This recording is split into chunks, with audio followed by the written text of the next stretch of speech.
casually dressed and deep in conversation with me, Greg Chalmers. CDDC is sponsored by Pizza Daddy, Lanarkshire's #1 American-style pizza parlour. To stay up to date on new flavours and promotions, then get connected on the socials. The Instagram handle is @RealPizzaDaddy and the website is www.thepizzadaddy.co.uk. To see what we're getting up to here at Casually Dressed, then you can find us on Instagram with the handle @CDDC Podcast, and on Twitter it is @PodcastCDDC. Also, as you're watching this on YouTube, then please hit those like and subscribe buttons. And with me this evening as my co-host, as always, is the very handsome moustache gentleman, Christopher Shields. How you doing, mate?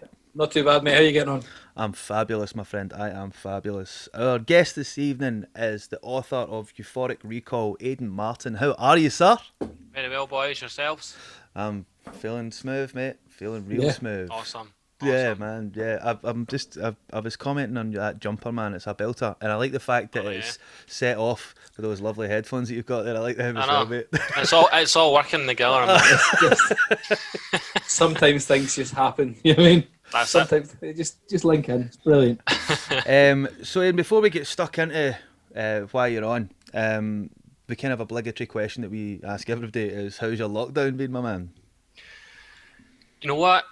This whole book thing happened in lockdown for me.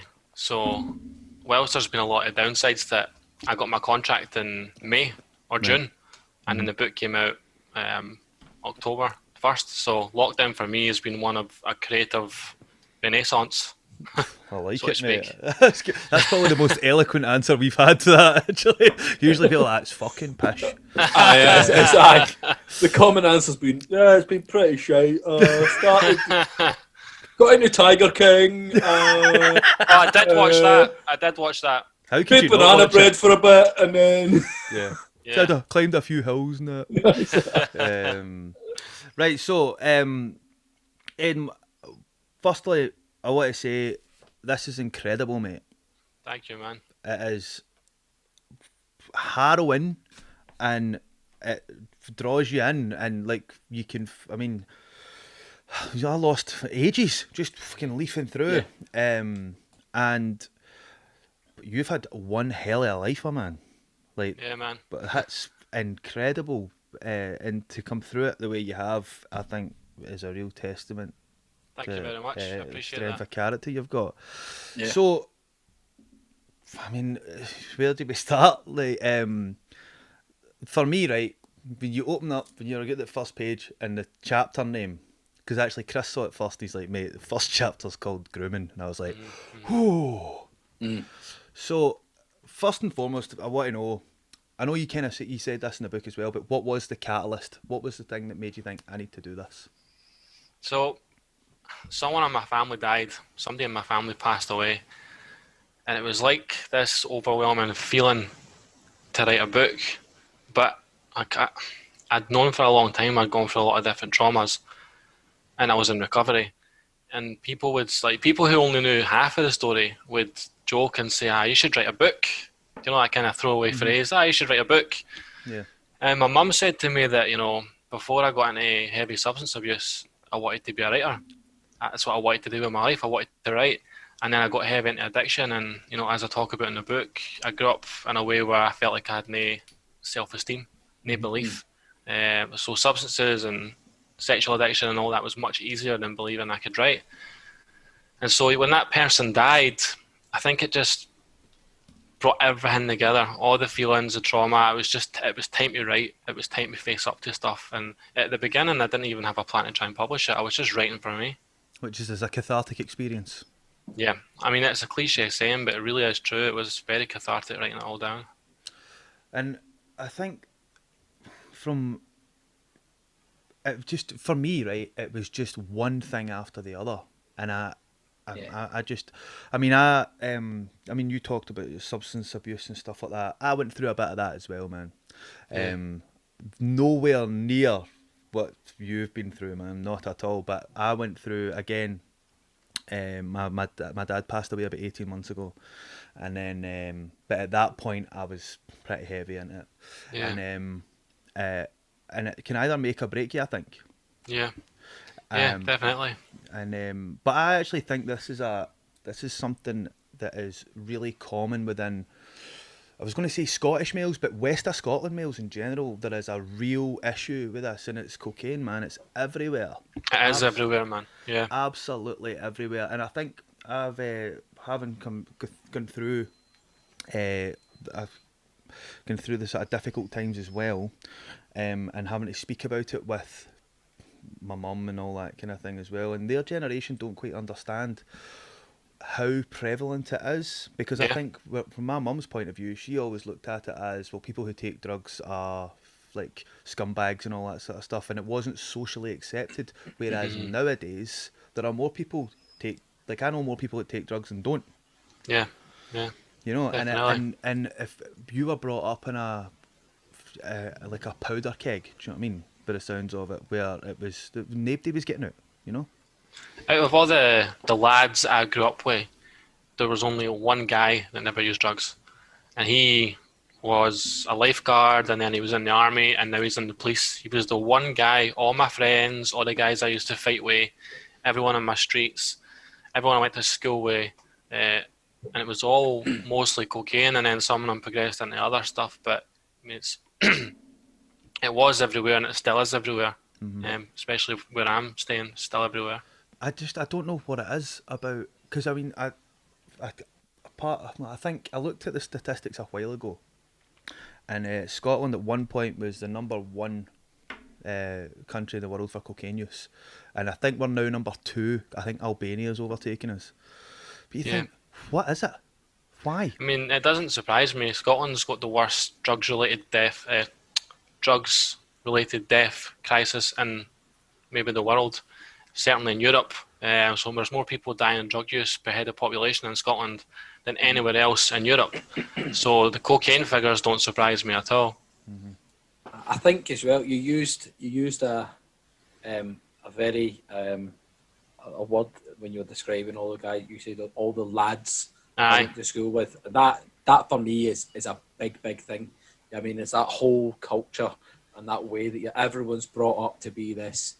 I guess you're just expected to be this big, gallus, strong boy, and just, what you say to me? Like, look at me. You can't have that sort of thing. So that, and cocaine only feeds into that kind of if you've that kind of feeling. You know what I mean? Where people are, when you're on it, feel $1 million, and you go, well, hold on a second, who the fuck do you think you are? Why are you talking to me like that? And then it just exacerbates the whole situation, and then it's having that inability to deal with or kind of, I say the inability, but this is the kind of wanting to hide away from the kind of the adverse feeling that stuff brings. I think that's where it kind of starts spiraling, isn't it? I mean, you've got all these people that are really kind of focused, they don't want, everyone wants to be a leader, but nobody wants to step outside of the crowd. You know what I mean? Yeah. Everyone's just trying to get by, mate. Human beings are pack animals, man. We want to just be stepping outside the norm, especially at that age. When all you're trying to do is just fucking get by. Do you know what I mean? One of the things for me that I'm writing another book, and I'm trying to capture this point in the next book, is that for me, the idea that it's like you've just touched on it there, the idea of masculinity, what was masculinity? None of the guys I grew up, we didn't know who we were. We didn't know what our identity was. We didn't know who we were supposed to be. Everything we learned was drugs, shagging women, fighting. The high school I went to, me and my best pal didn't wear braces on our teeth. We broke our braces because you would have got a doing at school for wearing them. So we chose to have squint teeth rather than take a beating. And then me and my pal, who I mentioned in the book, both got older and had to spend thousands of pounds getting our teeth fixed when we could. Yeah. And we could have had that for free on the NHS. But I remember my pal in class sitting on them in the classroom because he knew his mum would make him wear them, and it wasn't worth getting a beating in school. And that was all because if you wore a brace, you were trying to improve yourself. And it highlighted the insecurities all these lads didn't even know we had. That when someone tries to better themselves in any way or come away from that pack mentality, then they're going to get a beating for it. And it's the older you got, the more serious that became. It became then drugs and sleeping around and violence and knives and weapons. And so it went from being you're going to get punched in the face at high school for wearing a brace to you're going to get stabbed if you look at me the wrong way, or you talk to that lassie I like, you're going to get kicked in, and it just escalated. The school thing really touched with me, man. The fact that it was the teacher's inability to show any form of compassion or of acting a teacher-like fashion. Do you know what I mean? Yeah. Well, you were born in '86, Aidan, is that right? 86, aye. Right, so we're '87, so we're kind of a similar age. But the sort of negligence that you were saying that the teaching staff showed, we didn't really have that. We had a bit, but it was nowhere near as bad. Yeah. It was... There were some good teachers, right? I mentioned a couple of them were really good, but for the most part, when I look back, I think they were scared. I think they were scared of the kids.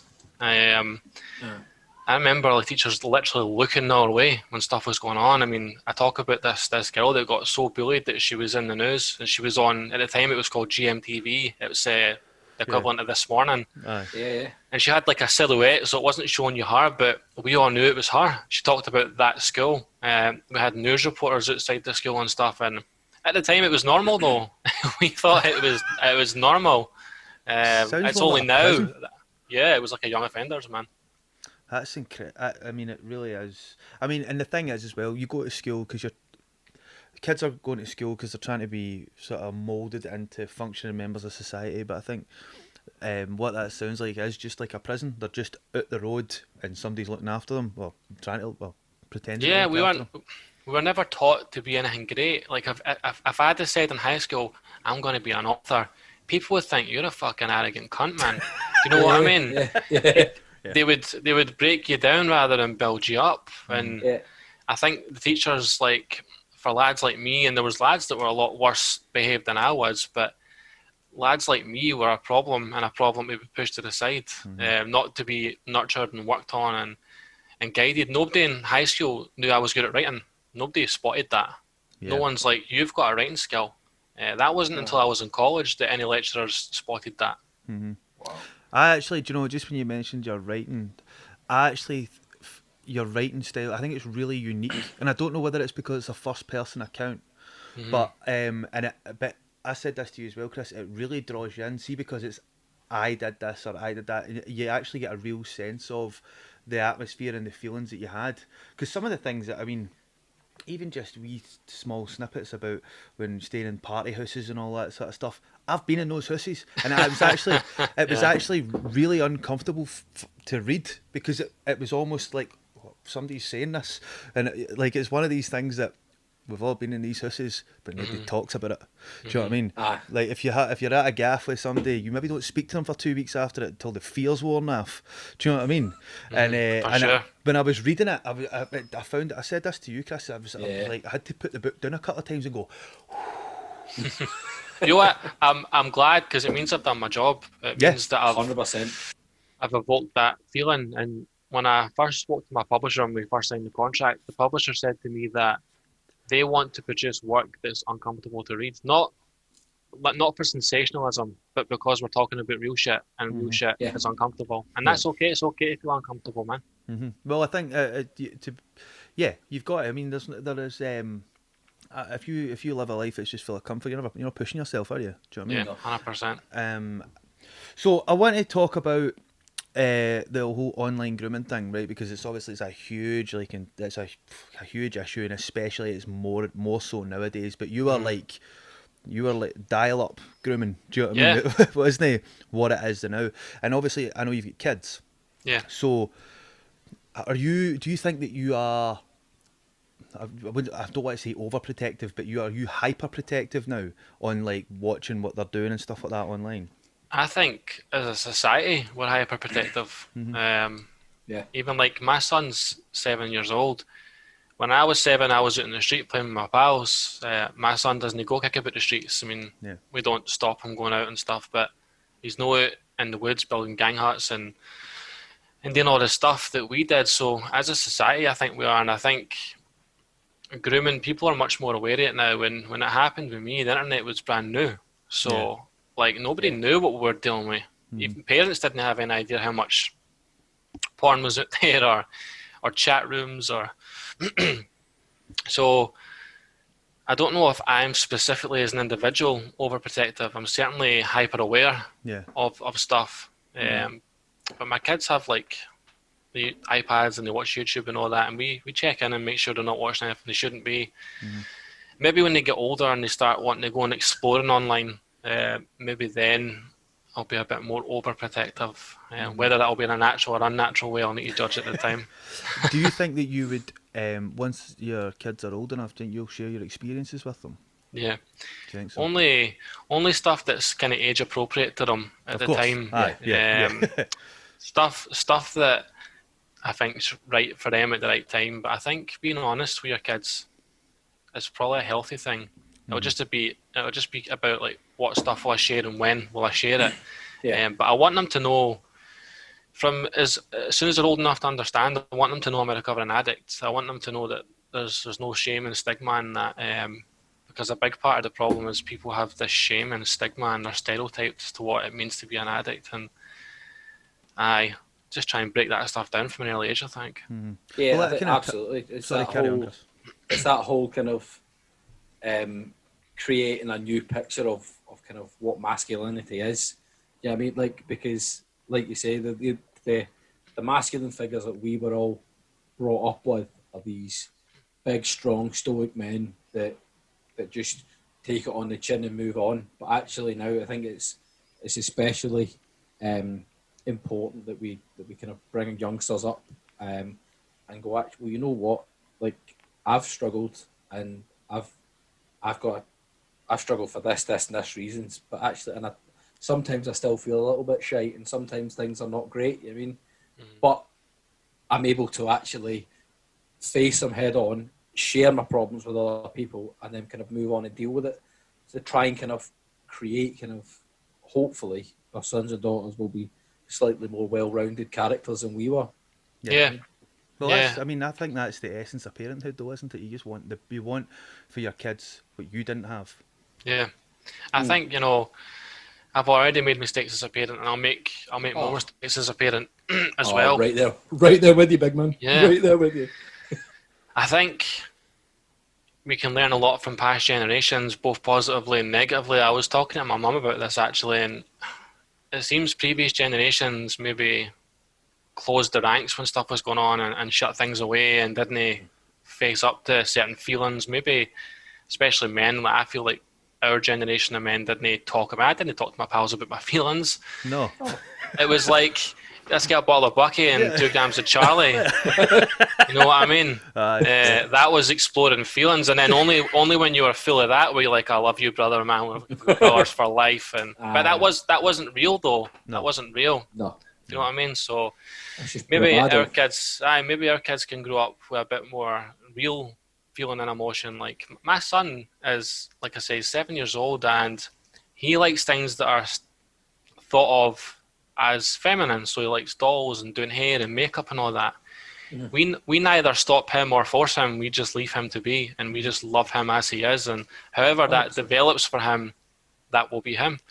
I think the generation I came from, a dad might have felt pressured by society to go, oh no, my son can't be doing that kind of stuff and blah, blah, blah. So a lot's maybe changed already in 20 years. Yeah, I definitely agree with you, man, 100%. Because that's what I was kind of links into what I was going to say next, is because I think the thread that runs through the book is the lack of relationship with Billy.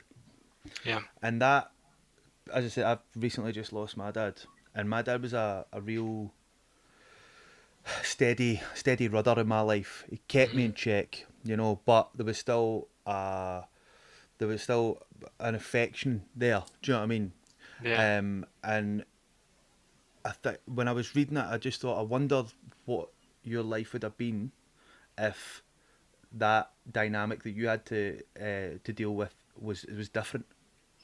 Yeah, it was undoubtedly such a massive thing for me, because I got told all my life by strangers on the street, you're his double, and he was really well known where I came from. Livingston was still quite new, so if anybody had a reputation, it carried itself really far. His reputation was for all the wrong reasons, but it was like, it was the lovable rogue, so it was like fighting and partying and pulling women, and he was funny and a big built and handsome and good looking, and the women loved him and guys wanted to be like him and all that kind of stuff. And so I just got told all the war stories growing up and all the funny stories, and that only emphasized even more that I didn't know him.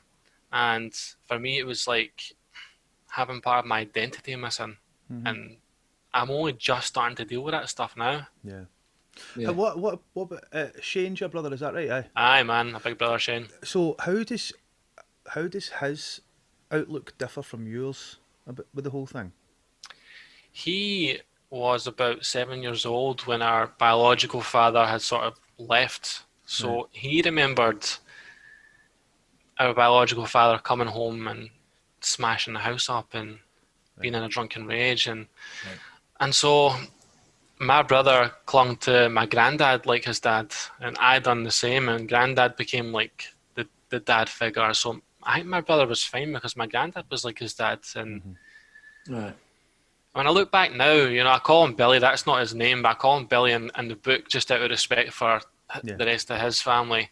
When I think about it, he was just a young guy, and it sounds to me like he was messed up with addiction at a time where there was even less help and even less support. And I've been told he went through his own traumas in life, so I'm trying as hard as I can to have empathy for where he was at. And he was a young man. He's younger than what I am now, so if he was someone that I knew now, I'd be sticking my arm over his shoulder and saying, "Come here, man, let's sort this stuff out." So, he's like a mythical figure to me, and he's always going to be. Yeah. It's funny because it's different. It's the way people deal with things. You know, obviously you and your brother, you've dealt with things in a different way completely. You know, and I'm always we had a gentleman on the podcast a while back, a guy called Brian Costello, and he's an NLP practitioner, and basically he spoke about you start off with, you know, if you think about a snowball, it starts off really small, and as it starts going down the hill, it gathers more snow and gathers more snow. So there's like a root issue, but as you get older, and you start gathering more issues, but everything's all linked to that one central thing. Yeah. You know, and that's what I really got that for the book. You know, it's because at no point did I think you were having a great time. Do you know, you know when you're talking about, because taking drugs and stuff like that is a kind of thing that people do to have an enhanced experience. Yeah. But it just even when you were talking about taking ecstasy and stuff like that, it's the love drug, innit? At no point did I think, well, he's having a lovely time. That's the thing, man. Is that, do you know, when before I got a publisher, I paid £400 for the manuscript to get reviewed off someone, and she felt like I glamorized drugs too much, and I was like, what? How could you possibly think I glamorized it? At no point did I after reading it. At no point did I think I could go a gram. It was just a pure it was just like survival. That's the element you got was just drugs for survival. Like literally just there just to get you from A to B without thinking. And that's what I was trying to portray. I was trying to portray that okay, there were wild times and funny times and good times. It'd be a lie to say there weren't, but I thought that I'd done a good job in describing how hellish it became, how quickly it became that way as well. Yeah. Well, I mean, cocaine's like that though. Yeah, 100%. Because one's never enough. Never. No way, man. It just keeps going, and you don't want to come down, man, because you know what's waiting for you at the other side. That's it, brother. That's it, man. You know, it's. I've been. Do you know what it used to be for me? Was you'd be sitting in a house, man, and then see when the sun started coming up. Oh no, man. And there'll always be one dick that wants to open the curtains. Yeah. Do you know, it's like, it's crazy because so many of us have gone through that. And when I was writing that, I was like, I know there's going to be so many people who reads that and they're going to feel that. But again, it's a taboo-ish subject. Do you know what I mean? Yeah. And that's what I think that links back to what I was saying at the beginning, was that it felt uncomfortable. Yeah. Because it's like, he's talking about it. He shouldn't be talking. Well, me and you have had we've had this ongoing joke for a while where it's been like, every crackdown at one point was a party. You know what I mean? It's just, at what point does it tip? You know what I mean? At what point does it? like there's a certain point where it just goes, oh no, we've gone too far, and that's it. I think it's when you come back home and there's people in your house you don't know cooking bacon. Oh man, yeah. You come back here, there's a guy like that. All right, mate. No, just casual, like. He's standing there wearing his boxer shorts. All right, big man. Aye, that's it's a horrible thing, man. So obviously the grooming aspect of it, I think that coupled with your biological dad not being there, that for me they were the root issues, and that just caused everything. So how do you obviously you spoke about this in the book a wee bit as well, but looking back at what happened to you when you were first speaking to the gentleman when you were 14, looking back, how do you feel about that now? Like, do you look back and are you angry? Because I know at one point you said you were angry, but it was other points when you were blaming yourself and stuff. So how do you feel about it now? Now is the first time in my life where I feel free of it. It's gone now, but for a long time, even writing it, I'd be like angry at myself because, like, I knew on the street who to avoid. I knew how to talk my way out of stuff, and I knew when I had to fight. But I didn't know what I was doing online. I didn't know what happened during the process of being groomed. I thought I was the streetwise guy. You know, if someone came at me, I'd smack them with a bucky bottle. Do you know what I mean? But no, there's. And that's It's got a long neck for a reason, innit? Aye, it does. But as far as being groomed, I mean, I had no awareness, and I think even a 15-year-old now might be, or a 14-year-old, whatever, might be vulnerable and young and not know it, but there's probably a lot more being talked about now than there ever was then. It was a brand new thing, and it was confusing. I didn't understand what was going on. So as far as the question you've asked, I feel free of it now, but it's taken me, I'm 34 now, it's taken me almost since it happened to pretty much last year to feel that way. That's because I mean when you go into it, I mean, as far a way to start a book, when you start describing the actual experience itself, again, man, I was literally, me and him texting each other going, what the fuck, man? It is like, and from you to have to relive that, the sights and sounds and smells and all that sort of stuff, that in itself I thought would have induced some form of trauma. Or again, did you find it cathartic to actually just go and put it out there? You know, there was times I was crying my eyes out writing that stuff, and there was one time I remember it specifically, and I was sitting right where I'm sitting now, and I was writing it, and I was looking at the window, and it was one of the grey days, and my mood just matched how the greyness felt, and it was raining, and I was in the house myself, and I was crying, and I was like, why am I writing all that? Why am I going back to this? And I was like, is it going to be worth doing this? Is it going to make a difference to anybody, whether it be me or anybody? But having gone through it and come out the other side of it, it's been part of my healing now, which again, I don't like to say things that sound cheesy and cliche, but it's been part of my healing now. I just, it's an experience that I think more people have actually had to go through than would admit, you know, and I think it's important that you did describe it like that, because I mean, even all the Me Too stuff, all it takes is one person to say something and then everyone goes, right, well, they're not being chastised or mocked or ostracised for saying it, and then the floodgates open. And I think it's an incredibly brave thing to put out there. Thank you, man. I think, I mean, it really, really is. And I think as well, it's probably even more so because, like we've said, I mean, all like young guys our age, from across the centre, like we say Western Scotland, but across the centre, across all of Scotland, like there's this kind of, I mean, I felt it when we first started putting this podcast out, was just that, like, I mean, we put the 30-year-old, like 33-year-old guy when we put the podcast out, but there's still that little kind of deep-rooted anxiety where it's like at school, you didn't want to stand out because, nobody wants to get slagged for anything. You know what I mean? It's just that weird kind of like Scottish thing that if anybody tries to do anything different, anything other than the norm, then you just get like kind of relentlessly mocked. So it's. Sorry, Chris, did you feel that was, see when you went across to Canada? did you feel that the way that society or the people you met, Canadians, do you think the way that they expressed themselves and the way that they interacted with each other was different than it was in Scotland? Oh yes, so much. I mean, before everybody here started taking selfies with Starbucks and that, they were drinking it in Canada. No, when I left to go to Canada, people weren't going to Costa and Starbucks here. I'd never heard of either of those places.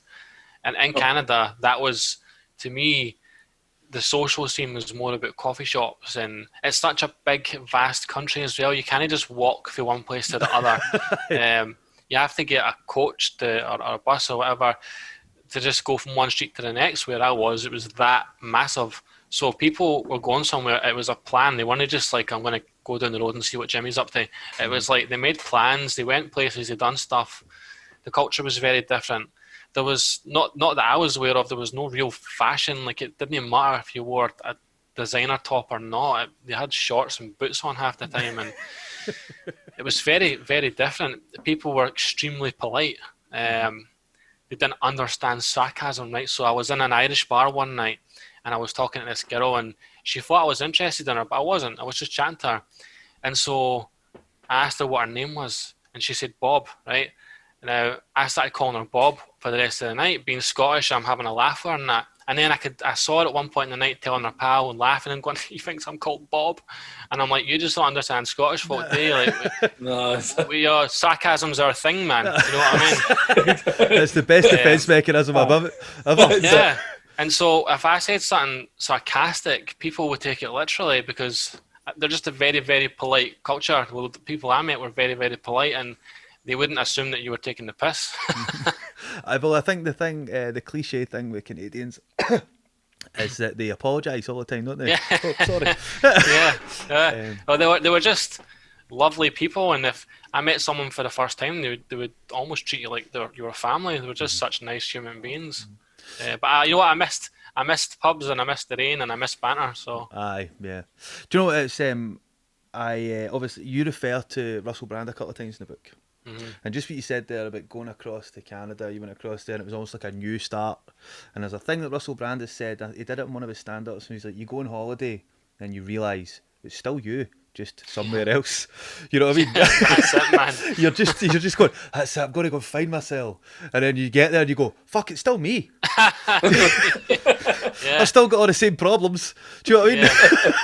Yeah. So there's a terminology in recovery called a geographical, which I mentioned in the book, and that's the same thing. It's like if someone in recovery is in denial about their abuse, their substance abuse or whatever, their addiction, they'll be like, I'm moving abroad or I'm moving somewhere, because they think when they get to that place, it's all going to be different, but the problem's there. Yeah. So I was in Canada the first night I got over there, and my friend Alan had got me an iPhone. By the end of that night, I had drug dealers' numbers on my phone, man, and my new phone that he got me. It was that easy to find out who was scoring. Do you know, it's funny because I can totally relate to that. I think a lot of it is your social circle, right?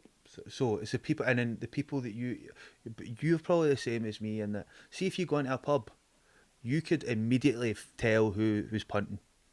Totally. They just get a way they move, or something happening, a general aura. And there's been times where I've been travelling or whatever, and you go in and you just know the guy to go and talk to. You know what I mean? And it's funny how that seems to transcend borders. Do you know what I mean? Same thing. Yeah. Although I got caught out once, though. I mentioned this in the book and all. There was a fucking guy on a BMX outside a blues bar, and he fucking ripped me off, man. And I was like, I got the gear off him, and I was snorting it, and my nose started bubbling up, man. I fucking ran outside to get him, and he was away. And there was these two guys I was with, and the whole night I'm thinking, they're fucking losers, these two guys. And it turned out they were the dealers, and they're the ones that taught me how to act and behave in Vancouver and how to keep myself safe, because I'm like throwing money about and all that, and they're like, you're going to get fucking jumped, by the way. You're not in Scotland anymore. So I learned the hard way. It's happened to the best is, my man. Aye. Happened to the best is. So, as far as recovery and stuff like that, so it's a massive part of it, right? And you're obviously involved you've been involved in a lot of different aspects of it since since you got clean and all that. So if somebody was listening to this and they are maybe in denial or they're in the depths of despair as you've been, what would your advice be? So for me, it was about reaching out and seeking out help. I do fellowship meetings. Right now it's really hard with the virus, all the meetings, the actual physical meetings aren't happening, it's all online, but at that time, you know, going to meetings saved my life, and they've saved my life a few times, man, and when I've pulled away from them, I've gotten really unwell and used again. Recovery can mean a lot of different things to different people, so that's just my experience. The one piece of advice I would give is that you need to reach out and let someone else in. Let someone else in, someone you trust. Don't go tell someone that's going to abuse that information. Talk to somebody that you trust. The beginning of getting well is reaching out to other people and connecting with other human beings. Try to do this stuff alone doesn't work, because when you're not well in your head, it's like that's the person you're getting advice for. You're getting advice for the person that's not well. And that person will always tell you to go and score again. Yeah. That's yeah. I've never really thought about it like that, but that's entirely true. You're getting advice after the worst person possible. You know, my best thinking at times was, I'm just got to fucking throw myself off a bridge now. You know what I mean? Well, I've got to kill myself because I've got no other explanation for what to do. Well, actually, I was wanting to ask you about that, because that was a particularly harrowing part of your story. And what I did like was the bit when you were sitting in court and the police officer was I liked that. That was good, man. That was really good. But yeah, man. That to be in a situation where that is your only out is, I bet you must look at that now and think, how did I have such a narrow view that was my only course of action? This is crazy, man, because when I talk to people now who are maybe feeling suicidal or they feel trapped or stuck, I refer to that all the time, and I say, you know, I thought I had no way out. I had no idea what was to come. We were filming a promotional video, very limited funds, just local artists coming together, and we were down in certain parts of Ladywell, and I was talking to the film guy who's became a friend now, a guy called Barry Mulligan, and he when I told him about the bridge, he says, we need to record the bridge, man, we need to go there and record it. And so we recorded the bridge. There's a promo video on my website, so check it out. It was before the book came out, and that's the bridge I'm walking up. It's that bridge that I'm walking up in the video, man. Yeah. So now it's become a piece of art. Yes. That's tied into the book, man. Yeah. How did that feel?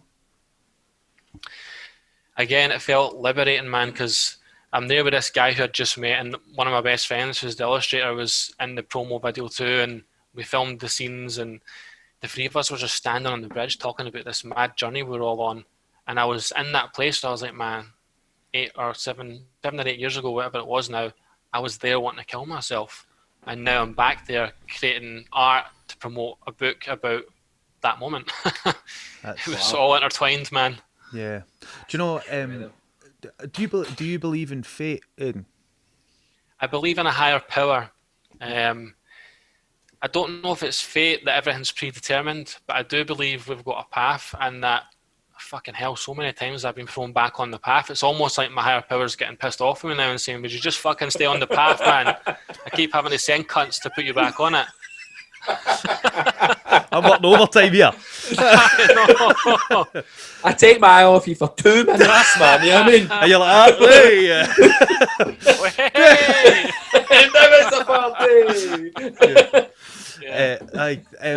Well, actually, I was going to ask you about the higher power as well. So, do you believe it's an entity, or do you believe it is like a universal power or something? So I don't believe that it's like a religious god or an airy-fairy thing, and there's nothing wrong with those beliefs either.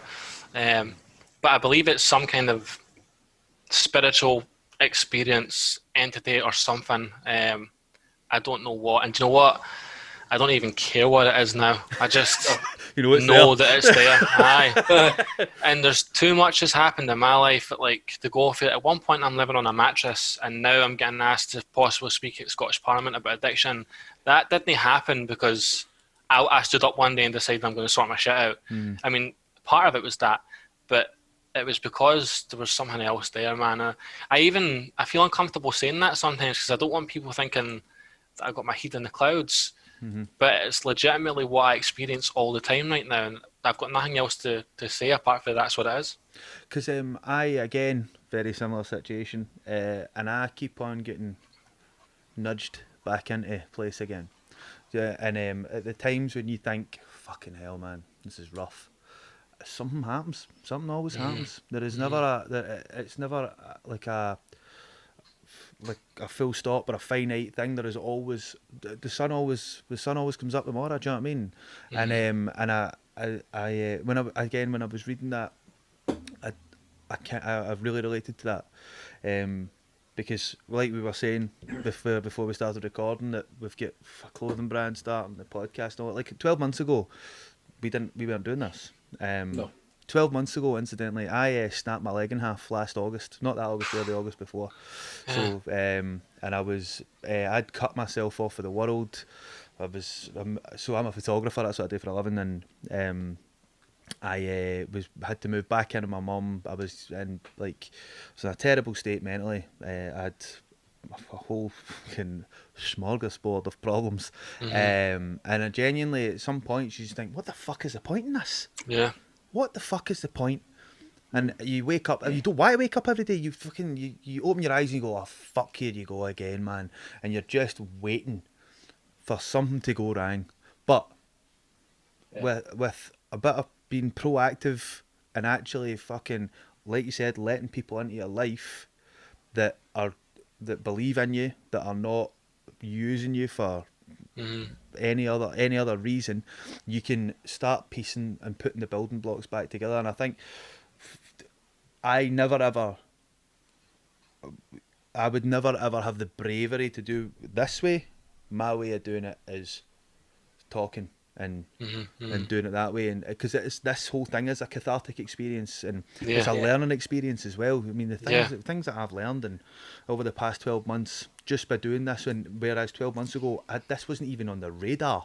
You know, and in such a short space of time, you're in a completely different mental space, a different sphere, and then you look back at it and you go, what the fuck was I fucking worried about?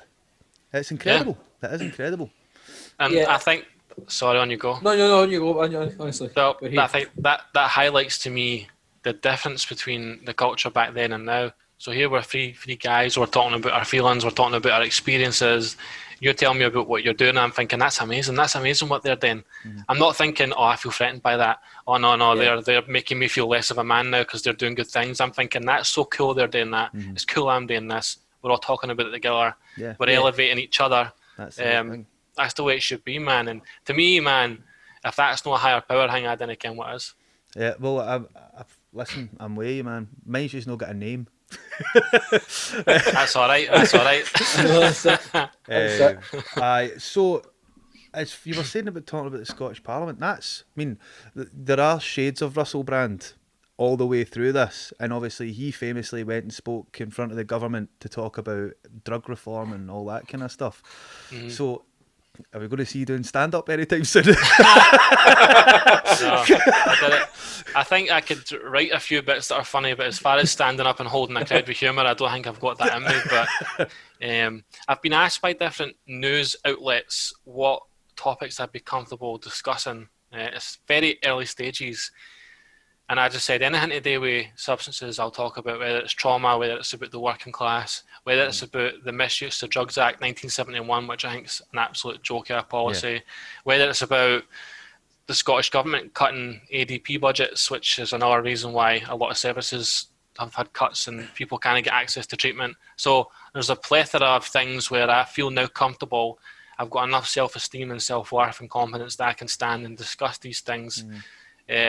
Whether it's on a podcast or the radio or in the paper or in a coffee shop with somebody. Do you know what I mean? I'll talk about these subjects. I want to talk about these subjects. Not in a pointing the finger kind of way. But if something Like, I think the Misuse of Drugs Act 1971 is an absolute shambles. If I think something's a shambles, I'll say it and I'll back up my reasons for it, you know. And the main one for that is it criminalises drug users.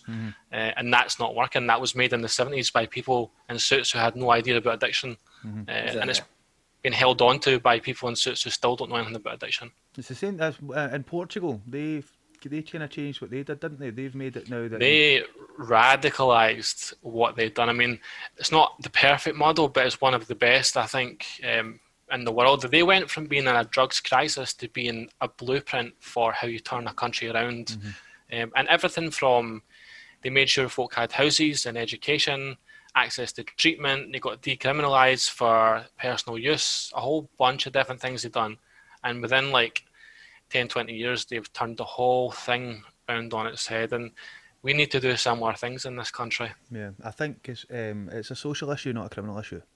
I believe in that. Yep, that's what I think. And it's a social. I mean, I know it's a cliched thing to say, but social inequality breeds these hotbeds of drug use.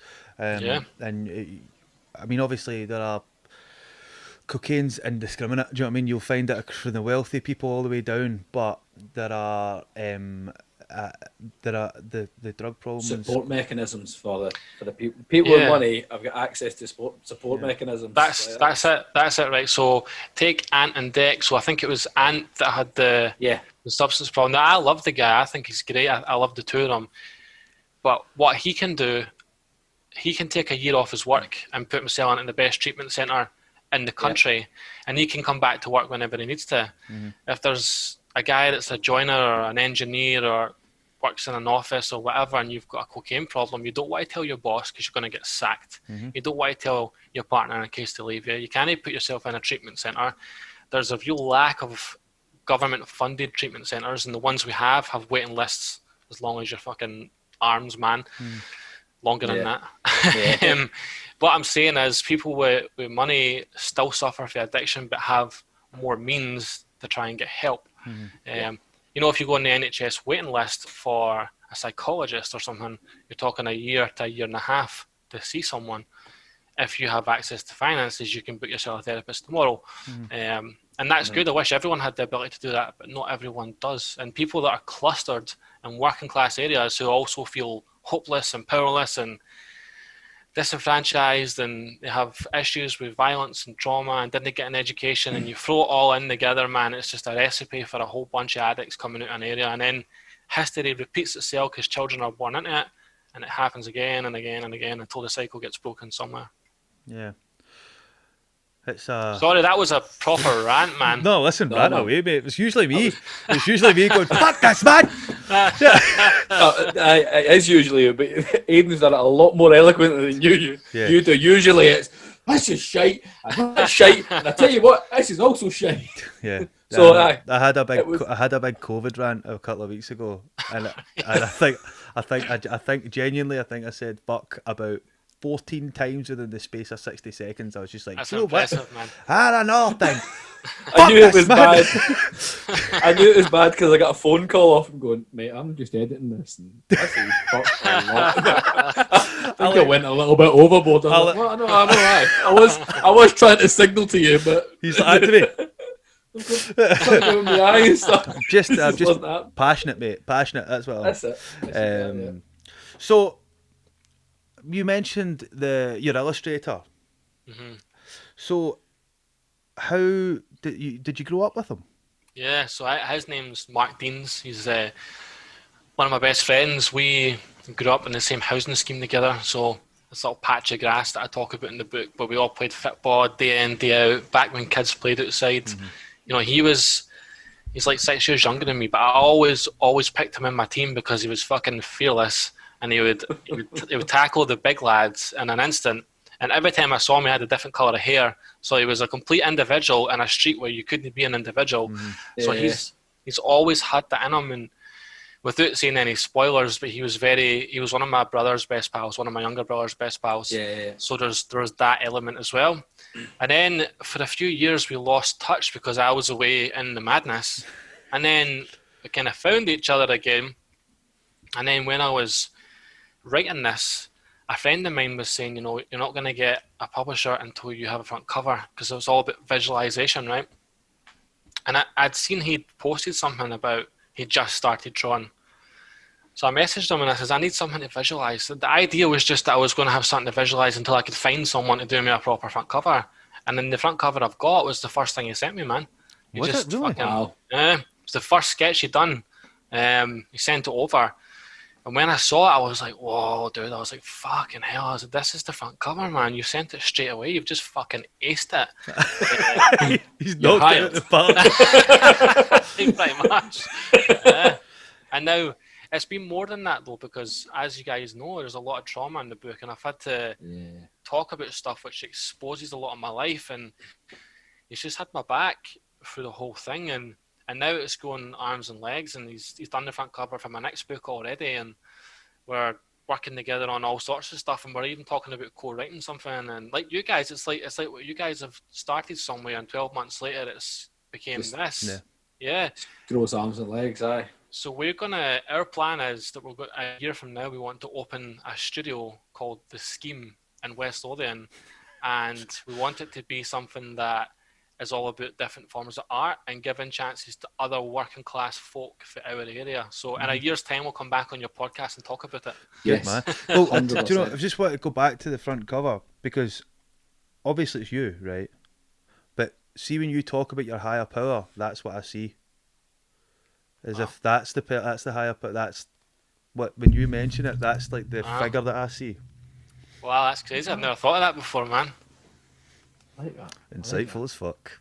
Wow. That's what I see. I see it as some like non. Do you know, you couldn't visualize it as being like a human. Do you know what I mean? So that's what I saw. Wow, man. I mean, Mark will love that. I have to pay him even more. No, so one of there's something I got from it. There's a kind of like towards the end, I got this kind of, it's almost like a kind of feeling of like a redemption in your like in how you are as a person, and I kind of saw that. Obviously, there were similarities. I don't want to put any spoilers. There's kind of there was a kind of symmetry between your brother and your son, and kind of when I was reading kind of how you were with, like, how you acted with your son opposed to how you were with your brother, it was like, whilst I mean there were parts of that, well, when you were talking about what's happening with what happened with your boy, I was in tears, because I kind of put myself in that position with my girls, and it was like I say it was almost unimaginable, but I mean I was feeling it, but just being put in that position was genuine. I was like Greg saying, I had to stop and put it down and kind of dry my eyes and stuff, because it was hot, it was harrowing, but at the same time I was kind of filled with a little bit of pride, because I was going, like, yeah, he's got the chance to kind of redeem himself, and actually, and it was like giving blood and stuff like that, which, by the way, everybody should absolutely do. Go and give blood if you can. Yeah, if you can. But it was that moment where I was like, fuck, man, I'm buzzing. I was genuinely buzzing for you, because you managed to get. I was like, fuck, man, that's so good. Thank you. Yeah, it was. Yeah, I fucking loved it. Absolutely loved it. But it was fucking. It fucking struck a real chord with me, man. It really did. I loved it. Absolutely loved it.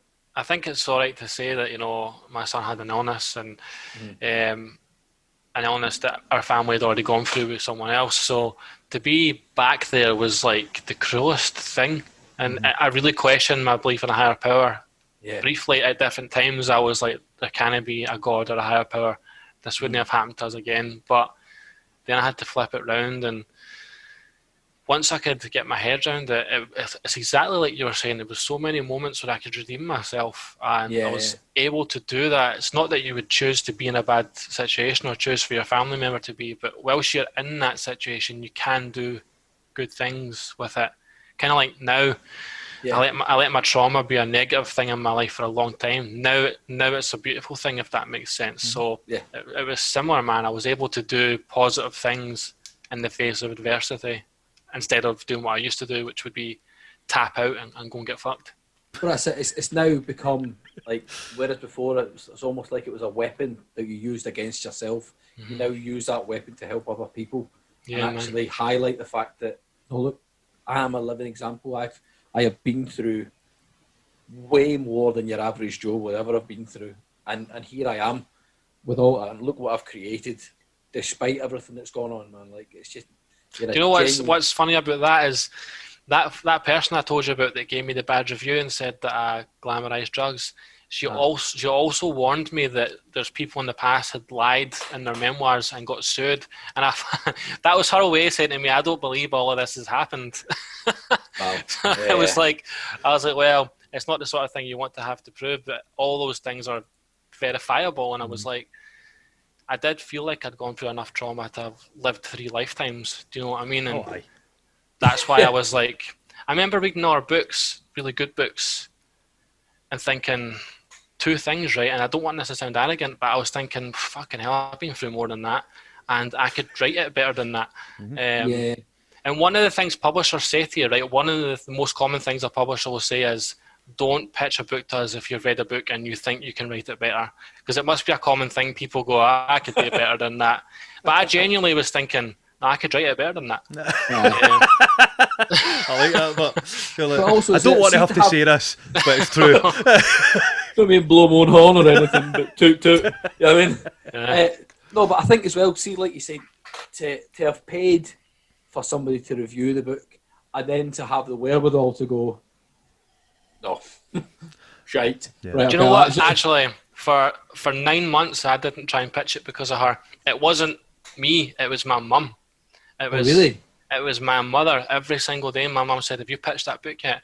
And I was like, "Nah, this writing thing's it's not for me." Because this woman that gave me a bad review was an author herself. Right. And so I just took it as, well, that's it, it's done. And my mum was the one that kept saying, "No, you need to keep doing this. You're supposed to be doing this." Yeah. And the rest is history, man. 100%. But could you imagine if you had written it before you were ready to write it, and something like that? You would have just, you would have fallen off the wagon, and it would have just disappeared into the ether, you know. Yeah, it's another one of those higher power things, right? Because the publisher I've got, Guts Publishing, and a woman called Julianne Ingalls, who's the publisher and the editor. It's the perfect match. She's the most amazing person. They're the most amazing publishers. When that woman reviewed it, if she had said, "This is great, go for it," the publisher wouldn't have been ready for the manuscript at that time. They were working on something else. So when I finally got back into doing it and I came across them and they came across me, the timing was right. And again, I have to see this as a higher power thing. That woman that gave me the bad review, she gave me some good points. I can't be unfair to her. She gave me some good points which helped me improve, but for the most part I really disagreed. I've read it back a few times now and I'm like, I don't agree with that. How many drafts of it did you do? Loads, man. The first one was just getting the raw material down, and then I went through it myself and edited it about 4 or 5 times, and then I got one of my friends from uni, a guy called Darren, who proofread it before anybody, and I said to him, I was, listen, don't let me be the guy that's on the X Factor and he turns up and he can't sing, but his mum and dad have told him he can sing.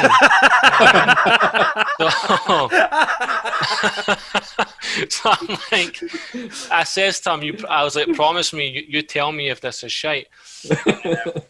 And he promised me he would tell me, and he was just raving about it. And to be fair to him, if there was something that didn't make sense, he would say, man, you need to expand more on this. This came out of nowhere. And so he helped me get it to a place where it was ready to pitch. And then the publisher just genius, man, because I had the raw material and the writing's my writing, but they just helped me give it a nip tuck. And it's funny as well because my editor's American, so she would pick up on Scottish things and say, "Is this Scottish?"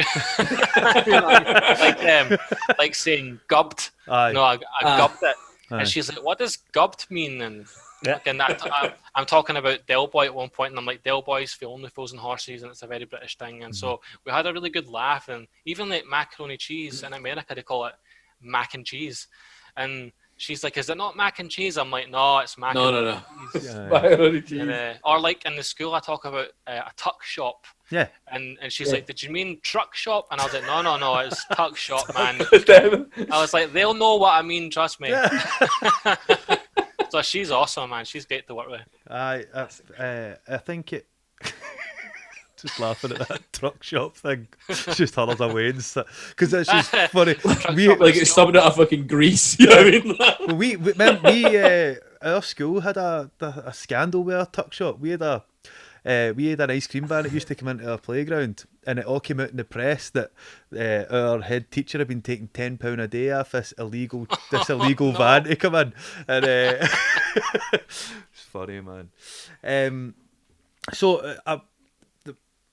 The what I was going to say to you was, obviously you went through it over and over again and stuff like that.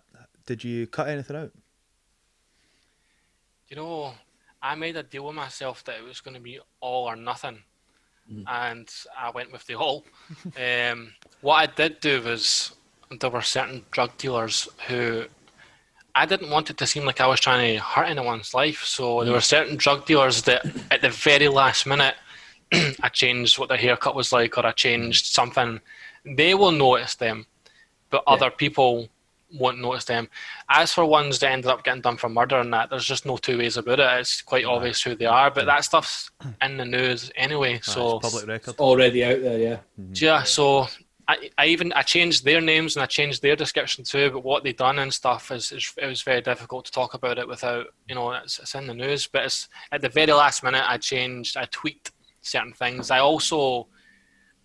had a relationship with someone, and I overshared a little bit about our sexual fetish we done, and I took it out at the last minute because I contacted two women who I was a shitty partner to. I contacted them before the book. They both forgave me. They both gave me their blessing. They both gave me their support. And after that, I just thought, I don't want to hurt that person by giving too much away about what our sex life was like. So I took the sex, because for the narrative of the chapter or the story, it didn't even need to be in there. So I took that out. But apart from that, I mean, it's as raw and tender as it was in the beginning. Well, I did think that. I thought if you'd taken it out, what could it have been? Do you know what I mean? Like, I mean, there's some pretty. I know, man. Pretty extreme stuff in there. I added a few bits in at the end that weren't going to go in the first place. Really? Because, I wanted to get across how ridiculous and hilarious some of the stuff was when I was going to see a sex worker, but I also didn't want to be disrespectful to someone who was a sex worker. So I had to explain it in such a way was that this happened at the time, and it was a bit of a hilarious scenario, like paying a sex worker with Russell burgers and cocaine. I mean, that was one of the strangest things I've ever done in my life, man. And the guy that was the taxi driver, the guy that took me to the garage to get the Russell burgers, well, his kids go to the same school as my kids, and I see him in the fucking playground every day, and like I've been talking to him about the book and all that, and I'm like, he has no idea he's in my fucking book. That's amazing. Has anyone reached out to you after reading it? Like anyone who's in the book? Yeah. So someone reached out to me before it. They're not in the book, but there was someone that tried to stab me at a party, and we were both in the wrong back then, where it was just stupid lads, and we met and we had coffee and we went for a walk and we chatted about it and we hugged it out. The person that I call Tomo in the book, we're in communication now. We've spoken to each other. He's apologised for stuff, and we're going to meet up when the time's right for him, because it's still quite new and he's not long out of prison and stuff. So we're going to meet up, and I'm hoping that we can, even if we're just civil with each other or develop some kind of friendship out of it, I'm hoping we can analyse where we both were back then, because I don't think these people were bad people. I think they were part of the same culture I was. It just happened to be that I was on one side of things and they were on the other. So I've had communication with them. The people I call Cassie and Rachel in the book, I spoke to them before the book came out, and they didn't have to forgive me for the way I was, but they did. They forgave me and they gave me their blessing. I met one of them and signed their book. the other one was going to come to we were going to do a book launch, but obviously COVID cancelled it, and this person was, if they were able to, were going to come to the book launch with a husband. The husband was supporting me, and so there's been some really amazing things and things I never expected, and my relationship with my dad's improved. Now, he's technically my stepdad, but he's my dad, but biologically he's a stepdad. And without going into too much detail, because he's a private man, but he phoned me and we had a heart-to-heart, and I think we're closer now than we've ever been, and that's been because of the book. So it has been crazy how much positive stuff's came out of it. There's been one or two negative things for people that weren't anything to do really with my life that much. That just comes with the territory. Apparently, I've been warned by other people that you'll get that, but 95% of this has been amazing. So, see when you had written it, you'd signed up with the publisher, and it was a go. Was there a point where you, like a light bulb moment, you're like, "Fucking hell, this is happening"? Did you get? Was there? It happened before that, because you pitched a lot of different places, and you either get ignored, or you get a blunt rejection, or you get a very helpful one that encourages you, or you get people that will tell you they're interested. Or I got offered a contract for a different publisher and I turned it down, unbelievably, because it felt impersonal. They just sent me the contract. There was no communication. They were just like, "Here's a contract, sign and send it back." And I'm like, "Oh, hold on a minute." I'm like, and it's very for your first book, it's very seductive, because it said author Aidan Martin, and it had title and it had the name of the book, and then it was like, if it gets sold as a film, you'll get this much, and I'm like, fuck. And then it's like, no, it's like, sign here, excuse me, and I'm like, telling my partner my gut feeling was all wrong about it, because I'm emailing them and I'm like, right, but what's your vision for this? Like, what do you see? How do we put? And they were just like, "Oh no, just sign it and we'll sort it out." And I'm like, nah. I said no way, and at the time my mum she was like, "No, are you sure this is the right decision? You might not get another offer." And I says, "Look, if I don't get another offer, that's fine. I'm not doing it this way." And it's a bit of a pun, but I trusted my gut, and then I came across Guts Publishing, and just for the very first email, they were straight up with me. They were personal, they were authentic, they didn't make any false promises. They were just very real. We communicated, they took their time. It was like dating, almost, We took our time, and then they asked me if I was interested in a Skype call. That was the moment a light bulb came. That was even before the contract was signed or offered. It was like, okay, they're not asking to talk to me on Skype for no reason. They must be interested. And then, they were taking a chance on me, and I was taking a chance on them. And so what we decided in the Skype call was, right, let's edit chapter 1 together and see how we both feel. And it just worked. It just really worked. They wanted to make sure I wasn't some maniac or whatever that had this wild fantasy and wasn't going to do the work. I needed to know that they really cared about the book and weren't just going to sensationalize it or butcher it either. And they didn't butcher it. They didn't sensationalize it. I worked hard. They worked hard. After the first chapter, we both were like, you know what? This is going to work. Yeah, I think as well though, if you had written some fiction, you might have taken that first offer. Yeah, I agree. Because, but what you're selling is you. And if for somebody to be quite impersonal, it would rub against the grain a bit. You going, whoa, wait a minute here. I'm laying it all out here, and somebody just went, I'll be fine. Just sign there. Whereas if you'd written, I don't know, like a fucking Lord of the Rings type number, you might have been like, oh, sweet. Do you know what I mean? You didn't care about it as much. Do you know what I mean? Yeah, I agree with that. It was almost like dealing with a fucking coke dealer. Like, just fucking, let's just date a deal. It looks like pure, but it's really counsel you're getting, you know what I mean? I know. You're like, I get ripped off once off a guy in a BMX, it's not happening again. Not second thing. So, that's where, like, again, man, like, people might call that coincidence or luck or intuition or whatever. I call that higher power stuff, man. Yeah, it's so see when it came to promoting it and the press and all that kind of stuff for it, did at any point did the fear set in? Did you get that thing where you were like, Especially like obviously you were in the newspaper, the Edinburgh News, and it was your face and all that, and you're thinking, oh, like I'm used to it now. The very first thing I done was I had no social media, right? So I had to make 2 Facebooks, an Instagram, a YouTube, and Twitter. So I had to start from scratch with all of it. I'd used Facebook in the past, but I had no activity, so I had to build up people and tell them, by the way, I've got a book coming out. You know what I mean? And that was like in May. I wasn't on social media. Wow. Now I've got 5 social media platforms, and so yeah, the first real scary moment was I decided I was going to do a reading, and I decided it had to be a reading that was going to capture people's attention and show them this was the real deal. And I'd done a reading from Groomed, from chapter 1. I know what you're going to say, man.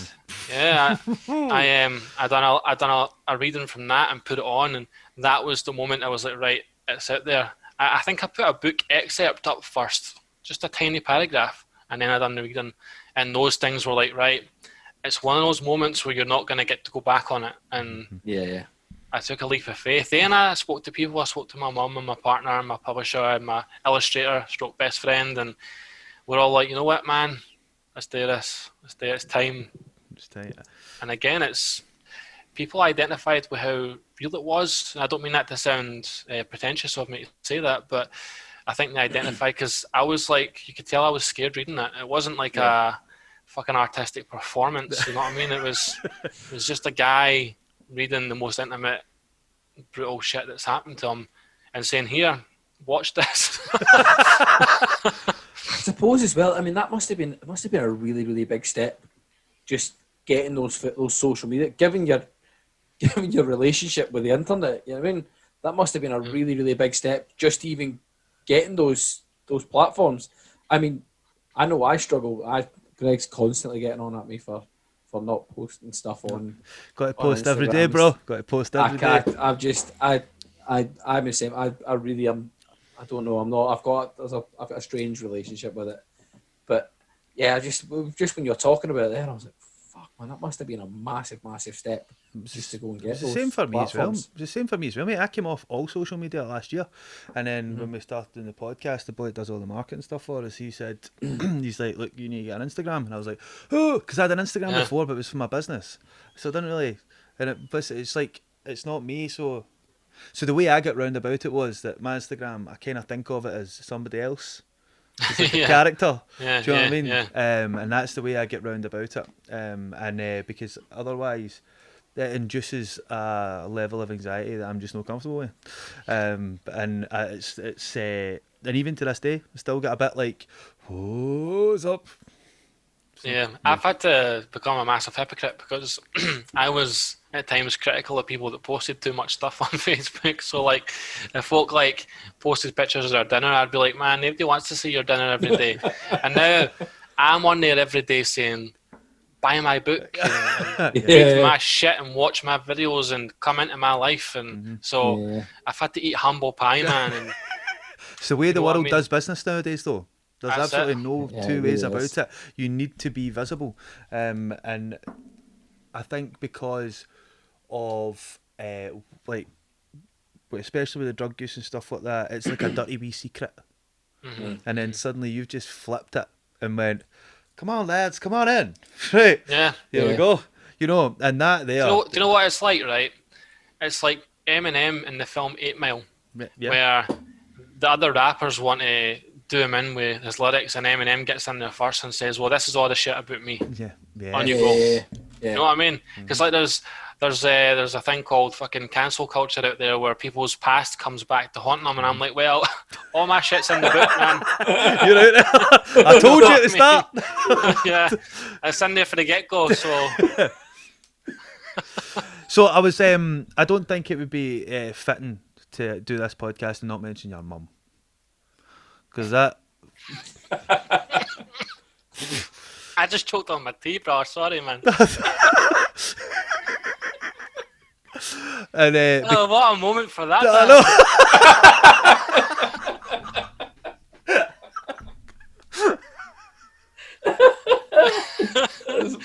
That has nothing to do with my reaction to my mum.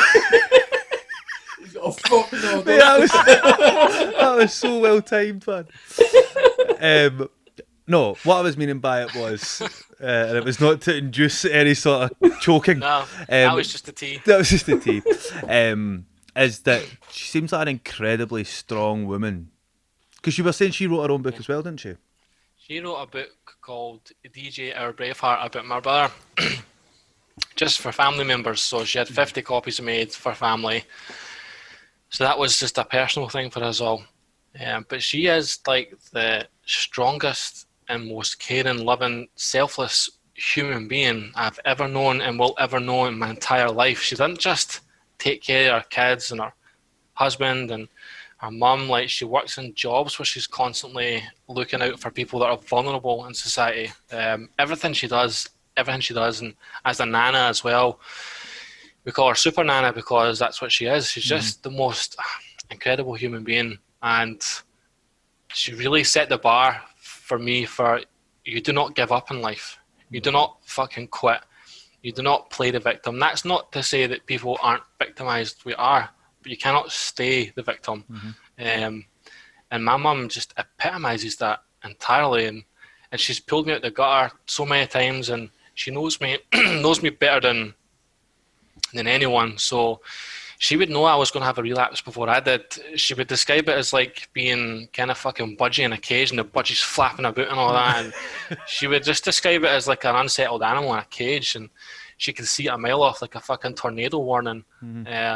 She's incredible, man. Did she know everything that was in the book already, or was there any surprises for her?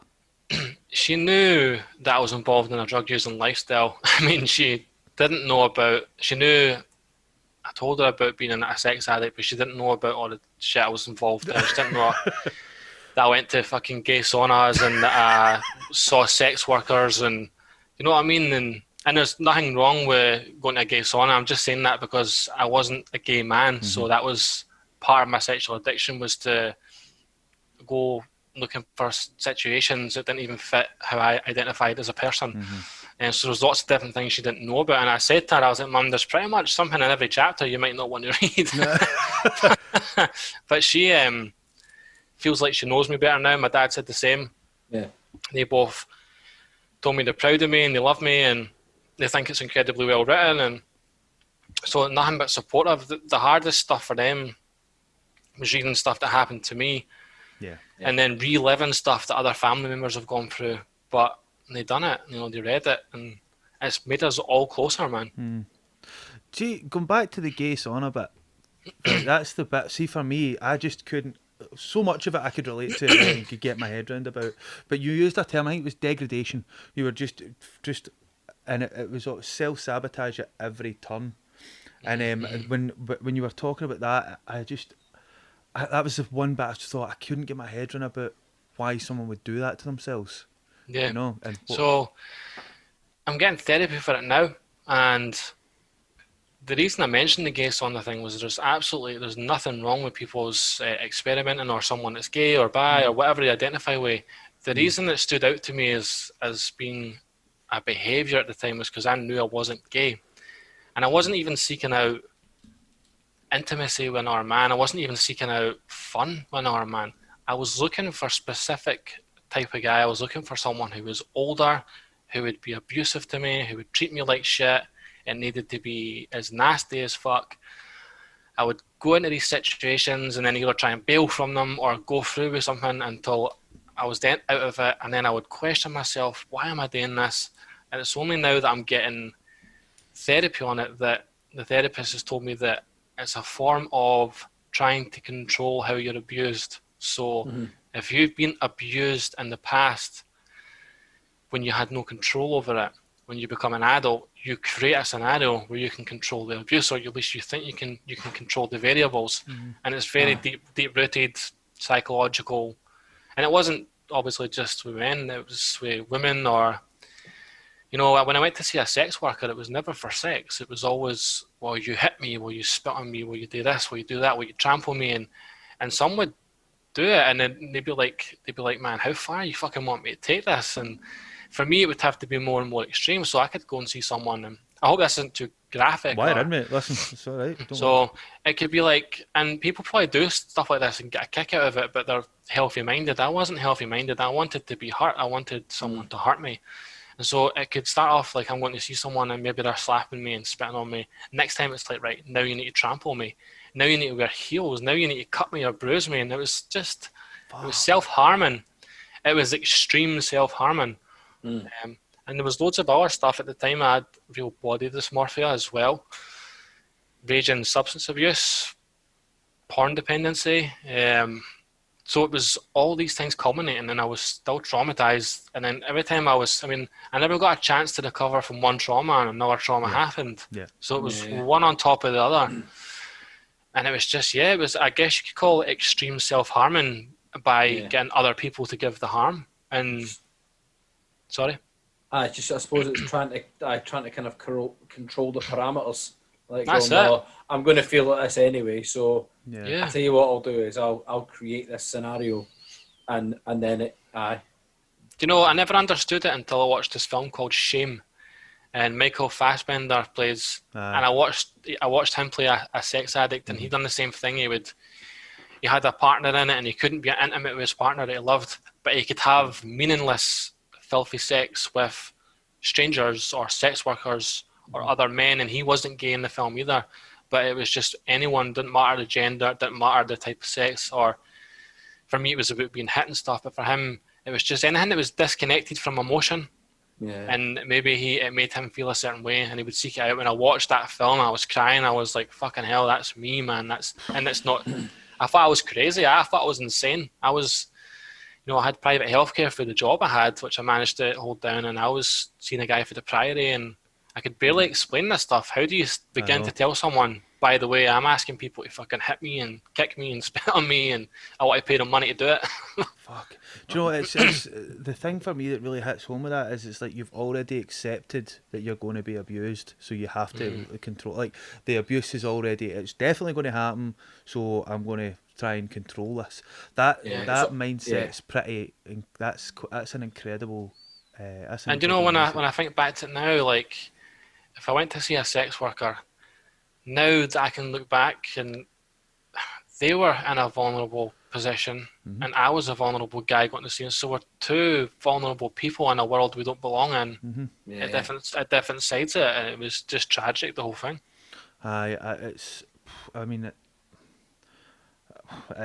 a place that I think is just, for me personally, I can't get my head around about why, like how, like where the gratification came from, because people go and see a sex worker because when they come out, they maybe feel relieved or whatever, but you'd come out feeling the same, if not worse. Yeah. But you satisfied some need that you had. Do you know what I mean? That but was making you feel terrible anyway. It's incredible. It would feed itself. It would feed itself, and then like there's a kind of analogy about feeding the black dog or the white dog inside you, or feeding the good or feeding the bad. And the more you feed the bad, the hungrier the bad gets, and the more the good starts to starve. And it was like that. The more it was the same with the drugs, man. It's like, I guess the extremes are, why did I go from weed to Eckies to speed to cocaine? And with cocaine, I found the drug that I fell in love with. And when I got to a certain level of being abused, that's where I needed to get to every time I went to see someone. If I went to see a sex worker or that, and they're like, Mum, we'll just have sex, I couldn't even get erect for that. Wow. Again, I don't mean to be, I'm only being graphic in the context. That's all right, man. I couldn't get up for that. Normal sex, sex at all, I wasn't there for that. I wasn't there for that. I was there to be hitting stuff, and it's like self-perpetual grief. Do you know what I mean? It's just that you're saying it's you do what in an effort to try and feed something. It's actually having a detrimental effect, but it's just a self-perpetual. It's intense, man. It's really intense. Very, and it was confusing as well. A lot of it was confusing. So whether I was asking a lassie to hit me, and at the same time, all I really wanted was I wanted to be loved and nurtured and cared for, but I didn't know that at the time. I didn't know that's what I needed or wanted or was seeking, and so I didn't think I felt worthy of that. So it's easier to go seeking out the other stuff. same with the drug use, man. It was so much easier and quicker to be like, oh, I'm going to get Charlie, I'm going to drink beer, I'm going to put that stuff inside of me to change how I feel or to take feelings away or whatever. Yeah. Easier to do that than to try and do anything self-caring. Yeah, 100%. Yeah. It's the drug thing as well. You're just blocking stuff out, and all you're doing is just basically getting respite for 4 or 5 hours. You don't have to be you, you know. Yeah. But what you realise is when you wake up, you're still you, but you feel fucking worse than you did before you started. Do you know what I mean? But having a look inside is more. It appears to be more difficult, you know. And you kind of wince from it, and oh no, it's all right. Right, okay, and then you just get a bit of powdered ego in you, and suddenly you feel smashing again, you're dead gregarious and all that. But in actual fact, all you're doing, and I kind of have the same opinion with antidepressants. Antidepressants, I think for some people are a great thing, but the people take them, but they just mask the problem. The underlying issue is still there, you know. And then as soon as you come off it again, these issues will start to rise up. And I think there has to be a more conscious effort for people to actually look inside and deal with that one thing. You know this is why the higher power thing comes up for me, because the first person to ever point out that I was seeking abuse was a dominatrix that I went to see. Wow. And the dominatrix was a professional. I was in Canada. I'd seen her in movies, and I thought, well, this is a fucking top of the range cocaine binge. And I took a lot of money. Premier League now, boys. That's it, right? And but because she was a professional, she was used to having rich guys. She wasn't used to people like me. She said to me that every now and then she would attract someone like me.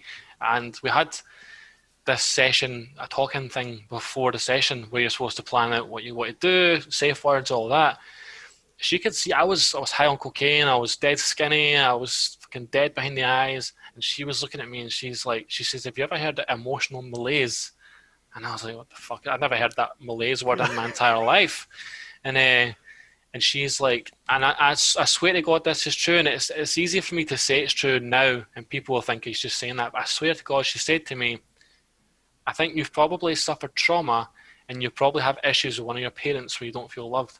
And it was like, fuck, I just had a psychology lesson. A dominatrix, and you know, the session never happened, and she was that much a professional. She wasn't interested in really hurting anyone, because this was a choice. She wasn't a sex worker who had to be. She was choosing to work in that profession. Yeah. This was the difference. This wasn't someone that was vulnerable and put into a world of sex work. This was someone that chose to be a dominatrix, was getting paid thousands of pounds per day for it in movies and stuff. So she knew what she was doing, and she told me she was training in sexual psychology. So she wanted to understand the people she was doing these things with. And she was the first person to say to me, you're seeking out abuse. And it was like, fucking mate, I'm walking about Vancouver, coked off my tits. And I just had a psychology lesson for the dominatrix I went to go see. That's fucking mental, it was crazy, man. That's Imagine what the next morning they've been like. You'd be like, did that actually? I know. What have they put that Charlie by the way? That's some good gear. Yeah. It was fucking strong over there, I'm telling you that much. Aye, I can imagine, man. I can imagine. So, when the book came out, obviously your partner she'd obviously been there when you were writing it and all that kind of stuff. How has she dealt with the level of honesty that you have portrayed, like her family and all that? Again, just nothing but amazing and supportive, and like she's a nurse, so she's naturally very patient and empathetic and understanding, and she's like my mum in a lot of ways. She's very selfless as a person, and even when I broke the news to her about being groomed and stuff, like it was like, again, I was sitting at this desk, she was sitting right behind me, and it all came tumbling out of me, and she just loved me through that moment. I'm laughing because, you know, I make jokes with her. I'm like, I'm an author now and all that. And she's like, she's probably sick hearing that shit now. Like we had published author, Aidan, published author. A published author. I'm going to actually say that for now on. Yeah. So like we had a a Halloween party the other night for the kids and stuff, and they were all getting dressed up, and they're like, "What are you getting dressed as?" I'm like, "I'm going to dress up as an author and just walk about with my book." So she's probably had her fair share of it now, but she's been amazing, man. So what's in the future, man? Because obviously this is quite evidently just the beginning for you. I'm 5 chapters into my next book, which is a fiction, and it's based on the same lads I grew up with, but rather than telling I've told my story now, so rather than telling my story from start to finish, I'm looking at a very fine period of time in the early 2000s around the trance scene that was kind of dying, and that kind of mirrors the fact that there was all these lads that were like in their 20s that didn't really know who they were supposed to be anymore. And I want to capture that masculinity stuff, what it meant to be masculine, what we thought it meant to be masculine. And the reason I've made that a fiction is so that I can be a bit more outlandish with it. I can have a bit more fun with it.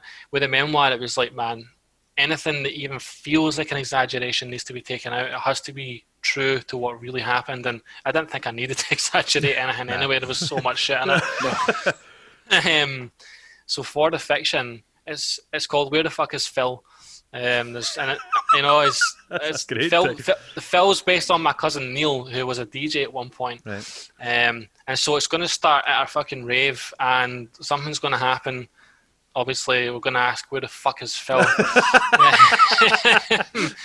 And it's going to be a bit of a mystery, but it's going to be character driven. There's a lot of dialogue in this. With my memoir, it was me speaking, but it wasn't a lot of bantering back and forward. And so you're talking about those fucking parties where everybody's fucked in that, and someone's stuck on Robert Miles' Children, and you're all just depressed. And I wanted to capture stuff like that, but what's everyone talking about, man? What is that cunt saying to that cunt? And the guy that comes doing me fishing rods at 7 a.m. is like Ekied and that. Oh, well, we'll go fucking fishing, boys. You know what I mean? All that shit, man. You always meet a guy that you've never met before, and he's like, "How have we never met before, mate?